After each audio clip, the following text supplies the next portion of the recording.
Once again, the Queen Consort surprises us, but not in a good way. Britain has witnessed its fair share of history, lavish royal weddings, public betrayals, high-profile departures, and the heartbreaking loss of a beloved sovereign. But nothing could prepare the nation for the words King Charles was about to deliver. With Camilla resting just rooms away, and senior royals watching in stunned silence, the king announced a decision that would tear through the palace like a blade. Camilla would no longer continue as queen, and her future beside the crown had been fundamentally rewritten. Before we dive into what this seismic shift means for the House of Windsor, make sure to hit that subscribe button so you never miss an update on the royal family. Charles knew everyone in the room understood the gravity of the moment. Prince William sat beside Catherine, while Princess Anne and Prince Edward faced sealed folders bearing Camilla's name. Courtiers had surrendered their phones at the door, and guards stood watch outside. The gathering had been billed as a standard constitutional briefing, a meeting to settle routine matters of state. But those folders revealed something far more dangerous. The family reckoning. The king raised the official declaration, his fingers trembling. He announced that his wife would cease carrying out the duties and privileges attached to being queen, step down as the monarchy's leading female figure, and live out the rest of his reign in a strictly reduced, private role. William watched his father struggle through every sentence. The future king had seen Charles withstand immense public and private grief, yet this decision wounded him from within. Catherine glanced at her husband, instantly sensing how this would reshape their own responsibilities. Princess Anne remained still, but her eyes locked onto a second page kept hidden beneath her brother's hand, a hint that this declaration concealed a secret far more painful than the decision itself. When a courtier delivered the news to Camilla's private quarters, she didn't move. Gripping the arm of her chair, she asked quietly if Charles had personally approved every word. The answer was immediate. He had. The Queen Consort stared at the notice, searching for any legal opening or room for forgiveness. There was none. The order was permanent. No temporary leave, no future review, and no path back to her former standing. Setting the paper down, she stood up and walked straight toward the monarch's private suite. William caught sight of her and knew what was coming. His father had made this choice as a king, but Camilla was coming to confront him as a wife. While the public struggled to grasp what Charles had taken from Camilla, those inside the palace knew the deeper question was what the rest of the family stood to gain, sacrifice, or expose. Behind the title stood 5 people bound by blood, marriage, duty, and decades of unresolved pain. Camilla had survived years of public hostility to reach the throne, only to be pushed away from it by the man she loved. William, standing between them, realized that one wrong step could turn a royal decree into an all-out civil war. Left alone after the meeting, Charles removed his glasses and pressed his fingers to his eyes. The crown, the institution itself, demanded absolute stability. Yet stability had come at an agonizing cost. He had defended Camilla through decades of scandal and rejection. Now, he was the one taking everything away.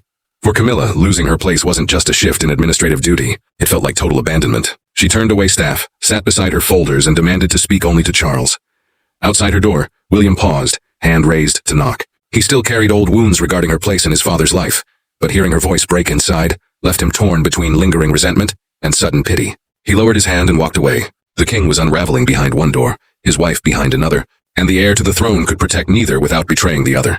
Meanwhile, Catherine felt the immediate danger when an advisor handed her a revised schedule. Key ceremonial responsibilities once assigned to Camilla were now being passed directly to her. Catherine understood the optics. Every new public appearance would make her look like she was capitalizing on another woman's downfall. She told William she wanted no celebrations or public victory laps. He agreed, knowing that in their world even silence could be mistaken for ambition. It was Princess Anne who finally pulled William aside to explain the truth. This crisis hadn't appeared out of nowhere. During a private ceremony, Camilla had crossed a line Charles had explicitly ordered everyone to respect. Anne held a documented file that explained why the king could no longer defend his wife. To understand why Charles was willing to wound the woman he had spent a lifetime protecting, the family had to look back to the moment a quiet act of defiance turned into an act of betrayal. The collapse didn't begin with shouting. It began with a chair, a sealed order, and a private ceremony that was never meant to draw public attention. Tensions had been building for months. Camilla had been pressing for her own loyalists to secure royal patronages, household appointments, and prominent places in state ceremonies. Charles feared these competing households were blurring lines of authority, just as William and Catherine were preparing to take on larger roles. The king needed a single clear line of command. Camilla feared that clarity would render her invisible. That fear boiled over during a private investiture planning session at Windsor Castle. Charles had left written instructions reserving the central chair for Catherine. Yet before the meeting began, Camilla took the seat herself and refused an aide's polite request to move. When Catherine walked in, she stopped in the doorway and said nothing. Camilla kept her hands firmly on the armrests, making her challenge clear without raising her voice. When William arrived moments later and saw his wife standing off to the side, his temper flared. He saw it as a deliberate move to undermine Catherine's future authority, but Catherine's calm restraint held him back from escalating it into an open fight. Afterward, Charles confronted Camilla privately. When asked why she had ignored his directive, she delivered a blunt response recorded in palace logs. She refused to be made invisible, just because the next generation was impatient. Where Camilla saw self-preservation, Charles heard a dangerous truth. His marriage and the future of the monarchy were now pulling in opposite directions. Princess Anne reinforced his fears by presenting evidence that Camilla's household had been systematically altering and delaying royal instructions behind the scenes. Charles summoned Camilla to his study alone. He placed the altered seating plan on the desk between them and waited for the door to lock. Charles didn't raise his voice, and that made the moment far more ominous. Camilla entered expecting anger, but found grief instead. Charles looked at her and asked the one question that stripped away every title and defense. Had she ever truly intended to respect the future he was trying to build? He had protected her through decades of public backlash, but love could no longer overrule duty. He slid the document across the desk and asked point-blank if she had authorized removing Catherine's name. Camilla admitted she knew the seat was meant for Catherine, but argued that surrendering every sign of seniority would leave her a queen in name only. After fighting for decades to reach the top, she felt her standing slipping away. Charles answered with words she never saw coming. The throne was never created to prove our love. He made it clear that while he still loved her, as sovereign he could not allow personal affection to derail the line of succession. In a quiet gesture of defiance, Camilla unpinned her royal brooch, a symbol of rank and royal belonging, and placed it on the desk. She told him he couldn't ask her to wear symbols of power while stripping away her right to use it. When Charles brought up documented proof of unauthorized contact between her staff and official event planners, Camilla accused William's household of building a case against her. Charles stopped her cold. It wasn't William who had made the final call. It was him. That admission broke her last defense. Camilla stood up, left the brooch on the desk, and walked out without asking for leniency. As soon as her footsteps faded, Charles pressed the call button for his constitutional secretary and ordered the immediate, irreversible reduction of his wife's public role. A king can sign an order alone, but executing it requires an alliance. Behind Charles stood William, Anne, Catherine, and Edward. Each had been summoned to absorb the political fallout and public scrutiny that would follow. The constitutional secretary laid out the terms. While Camilla's legal marriage remained intact, her public functions, household authority, and access to royal privileges were to be completely restructured. Catherine looked at the revised royal calendar and froze. Her name had replaced Camilla's on major state events. William spoke up immediately, demanding that the palace ensure Catherine was never framed as the mastermind behind the shift.